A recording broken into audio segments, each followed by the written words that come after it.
Hello everyone, my name is Rebecca Gutierrez. I will be your instructor today for this RAs and RDs Conflict Resolution Training 2021. We are going to go over today a few things on how to be a good conflict, how to resolve conflicts in your work life, which is going to be an RA or an RD. RAs and RDs have huge responsibilities. You actually have to take on a lot of a workload, basically. You're overseeing a lot of students, you're overseeing people who need help on their everyday life, on a daily basis. As an RA and RD, you are seen as a leader, a mentor. A lot of people will go to you for help if they need it. So it is important that we do see the different areas of conflict resolution and how to manage those resolutions in your day-to-day work. So I want to go over a few what our training session will kind of look. We are limited on time, so I do ask that you have your electronics put away just so that we can focus and try to finish this training as efficiently as possible and quickly, because we are limited, like I said. If you have any questions, don't hesitate to interrupt me or raise your hand, and I will go ahead and finish my sentence and get to your question.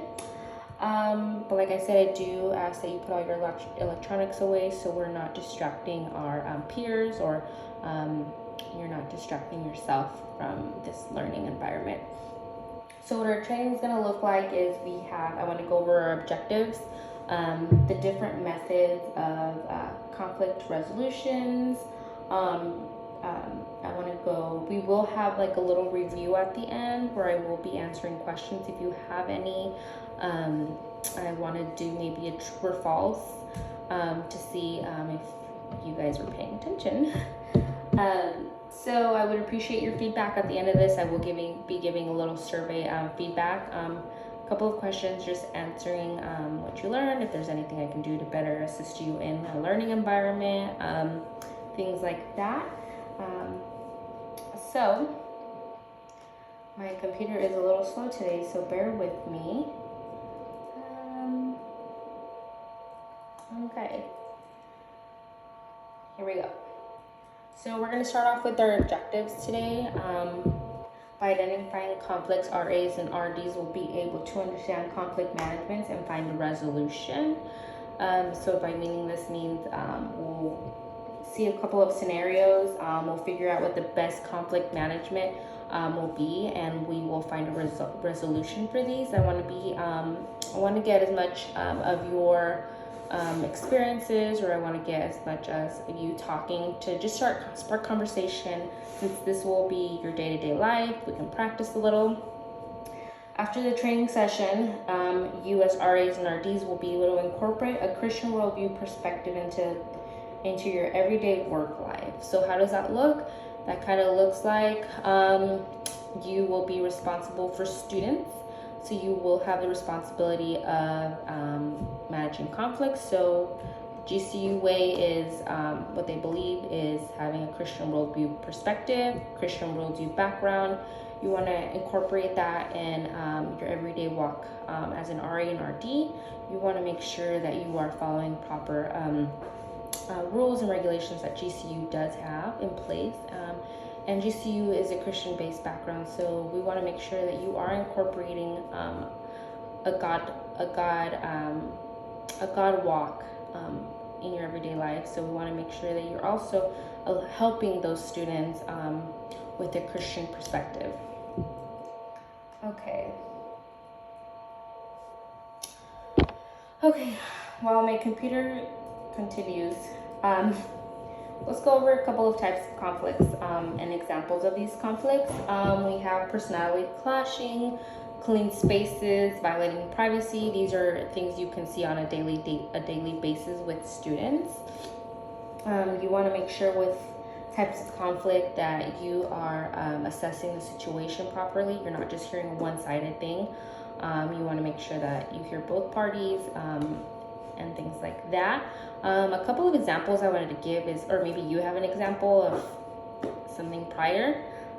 If you have an example, please feel free to shout it out, and we can go over those examples as well. These three I picked out because it seems as I personally lived on campus before, so I kind of have seen these situations and I've actually dealt with a few, so I thought these would be great. So personality clashing, we all know that everyone comes from different walks of life. We know that everyone has different personalities, everyone believes in something different. With personality clashing, a great way for let's say you're having an issue with a roommate because you guys are both different.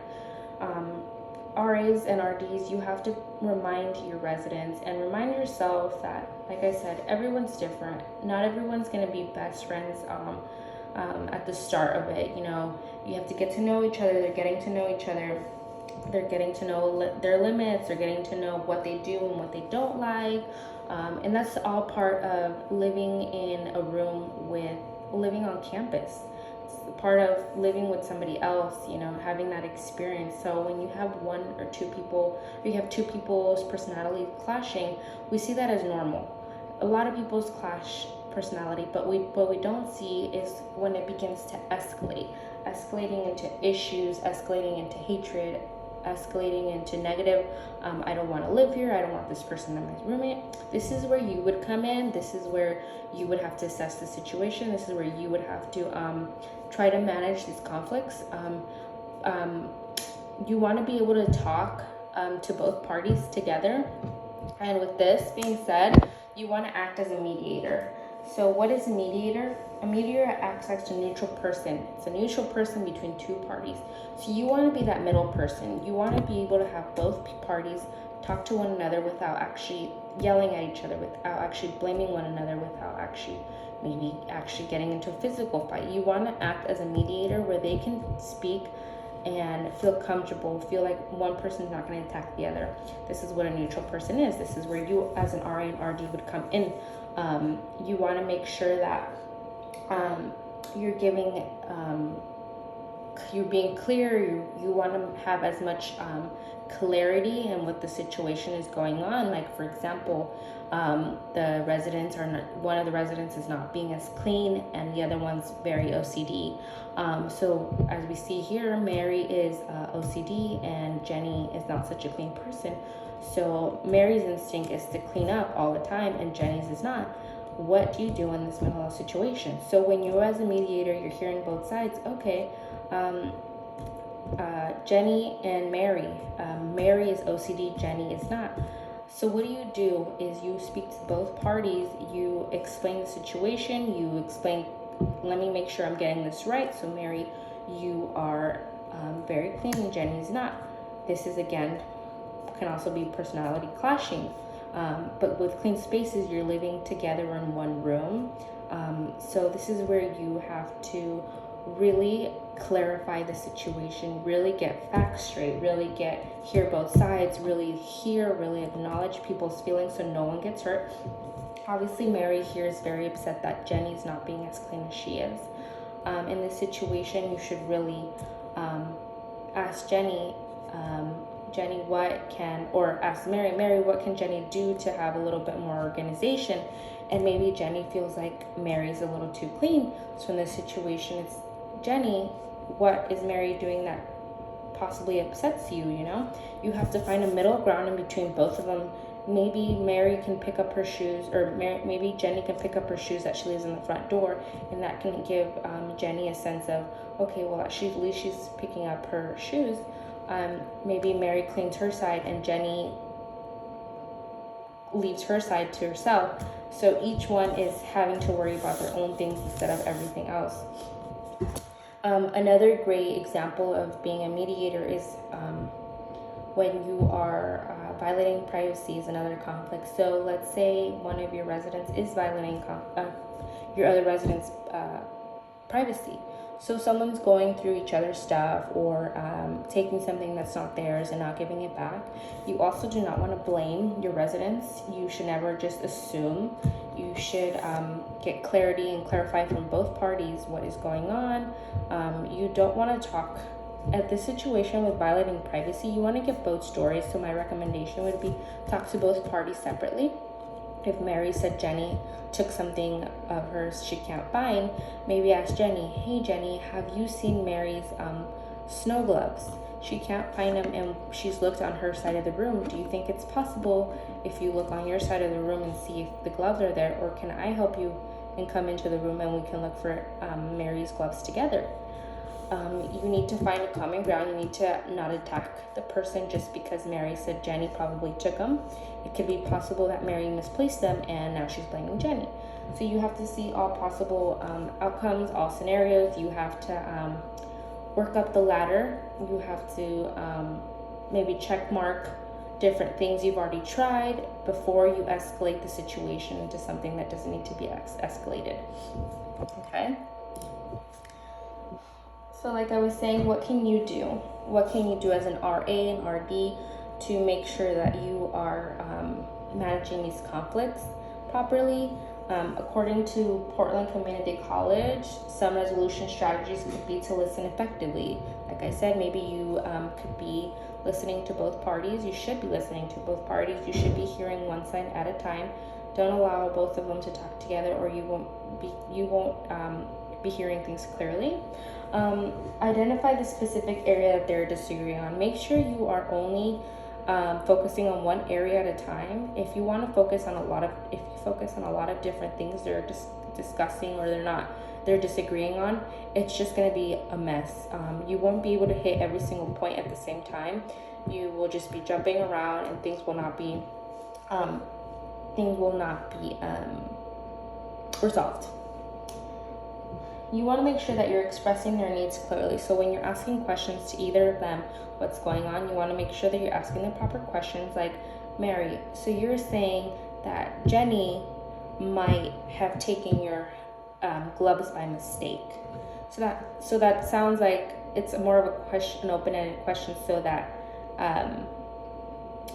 Jenny's not feeling attacked if I say, oh Mary, so you're saying Jenny stole your gloves. So you want to make sure that you're clearly stating the things you've heard in a positive way where you're not attacking one another. You want to view conflict as an opportunity to grow. So resolving conflicts can really amend the relationship with two roommates. You know, you are going through a conflict together and you're learning every day how to grow. And with the conflict means growth. So you get over the leap and you begin to grow as a roommate. You know how to handle conflict. And as an RA and RD, with each conflict, like it says, you have growth. So you learn your do's and your don'ts when you are dealing with conflict. And remember that not every situation is going to be the same, and not everyone's the same. Try not to escalate situations. Focus on a certain situation. Like I was saying, try not to focus on so many different issues, because then something's bound to get missed, and another conflict is going to arise. So we got to make sure that we're focusing on a specific issue. So like clean space. Mary and Jenny, once again, they're not. Mary's an OCD and Jenny's not, so her side's a bit disorganized and Mary's is completely organized. So you want to focus on the fact that they're having cleaning issues in their space. Focus on things that they can do, things that Jenny might be able to do in order to not make Mary feel uncomfortable, and vice versa. Okay. And I want to make sure that when you have these conflicts, that we are incorporating a Christian worldview with them, because it is important as a Christian-based school that we integrate what we believe and what the Bible tells us to believe. So I did add a verse here, Ephesians 4:3, which says, "Be eager to maintain the unity of the Spirit and the bond of peace." So with this verse, I feel like as an RA and RD, you should be able to help your residents walk in a Christian or in a Christ-like walk. You know, as a RA and RD, you are being a leader, a mentor, an example to your resident. So it's important to follow Bible verse, what the Bible says. It's important to pray. It's important to incorporate what you've learned as a Christian in your experiences as an RA and RD. So if you have Mary and Jenny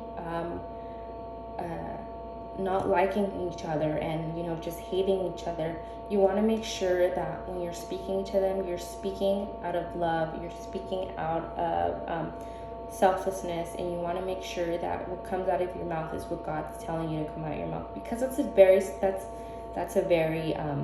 escalated situation of them not liking each other or hating each other. You know, you want to be able to incorporate what the word says. You know, God says to love one another like he loves us. We got to make sure that as an RA and RD, we have a solid relationship with God in order to walk and be that leader that those residents need. Does anybody have any questions?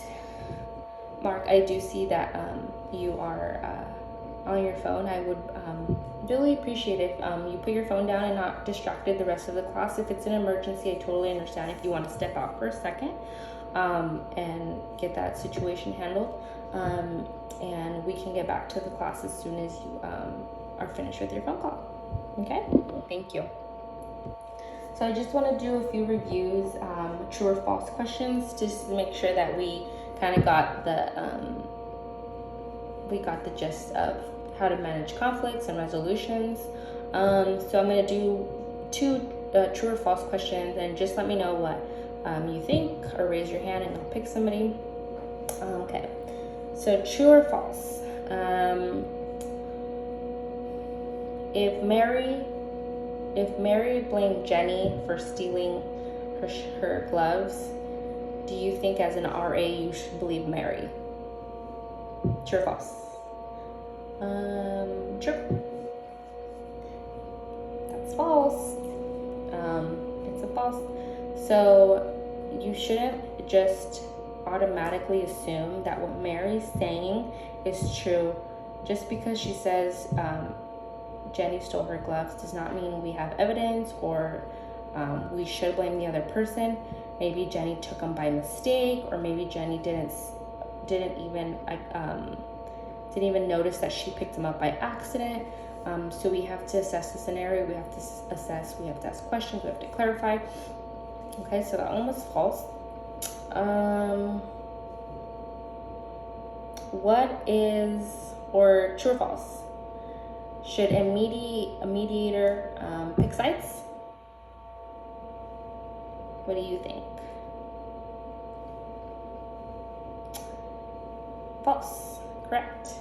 So a mediator should act as that neutral person between both parties. You want to make sure that you aren't picking sides, because it might escalate. The situation might escalate quickly. One person might feel like, oh, you're on their side, you're not even going to listen to me, or vice versa. So it is important that you as a mediator, you are neutral. You're there to listen to one another. You're there to give them advice and make sure that the conflict can be resolved. Okay.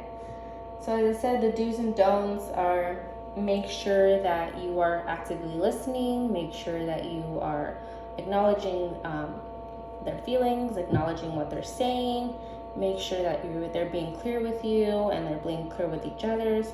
Don't just assume, don't blame, don't just jump to conclusions. It's important to assess the situation. It's important to gather all the pieces of information in order to come up with in order to have a conflict resolution that works for both parties. Because if you have a resolution that's only going to work for one party, the situation's not going to work out. The conflict will escalate eventually. Okay. Does anybody have any questions before we move on? No? Okay. So I'm going to be handing out a quick feedback survey. If you can take a moment and fill that out. It's just a couple of questions of how do you feel about this training? Were all your questions answered? Do you think you have enough knowledge to handle conflict? If you have any questions, you can also write on the bottom any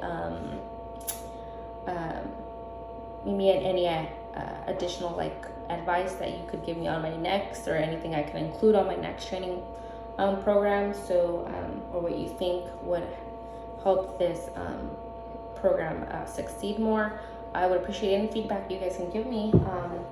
And if you don't have any questions, just go ahead and fill out the feedback and give it back to me. Thanks.